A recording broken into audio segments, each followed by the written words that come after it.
Hi guys, it's me, Denzel from Mindanao, Surabaya, Artelino, Zamboanga del Sur. Bukas tayo ng rice cooker kaya magsain tayo ng kanin kasi rice is life tayo. Ako lang mag-isa dito araw-araw guys, kaya magsain ako ng madami paghapon na. Pag ako na lang isa, syempre kunti lang yung sainin ko. Tapos maglinis pa tayo guys pagkatapos natin magsalang ng kanin or bigas. Sa rice cooker ko lang siya ilagay kasi maglilinis, magwawalis pa, magligpit. Yan, nakasalang na siya guys. Magwalis ako dito, ayusin ko muna yung mga anik-anik. Liligpit ko muna yung plansa kasi pag magplansa sila ng mga uniform, iwan lang nila dyan. Tapos ayusin ko yung mga kumot kasi nagbalintang. Ganito yung buhay kapag mag-isa ka lang guys. Kalat. Nagkumbati pa yung mga kumot. Lambos-lambos lang. Kita nyo ng guys, higaan may mga barya. Kasi kapag may mga bari-barya na ibibigay sa kanya doon sa mga tipba sa trabaho, dyan na niya ilagay kasi yung mga bata dyan lang kuha. Ewan ko bakit tinamad siya ilagay sa wallet. Ayan, inayos ko na yung mga kumot ganyan guys. Kunting ligpit lang sa apartment guys nga gamay. Apartment sa pobre. Pero dako kayo og bayad 3 million.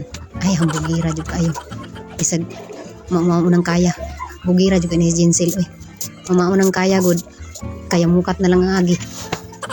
Walisan natin ng maigi yung mga gilid-gilid, katulad ditong nilagyan ng mga box kasi dito nagtatago yung mga lamok guys, lalim ng kama kasi yung makapal na karton lagi kong kinakalabog sa niya, ilalim kasi nga yung mga lamok nagtatago.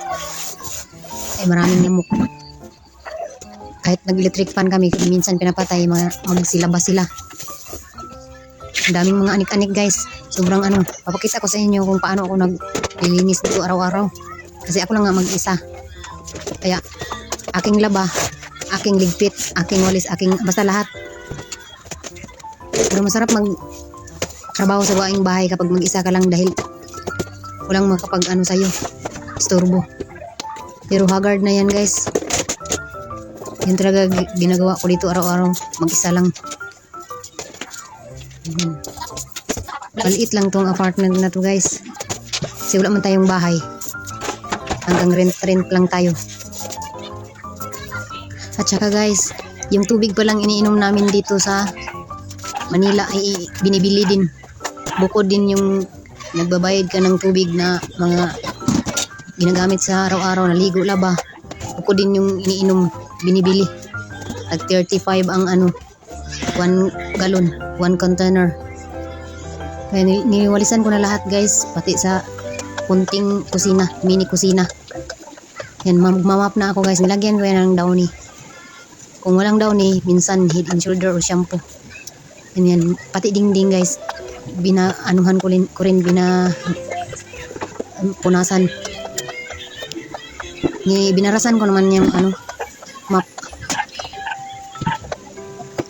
Mga banig sa pinubri lang good, pero nililinisan lang.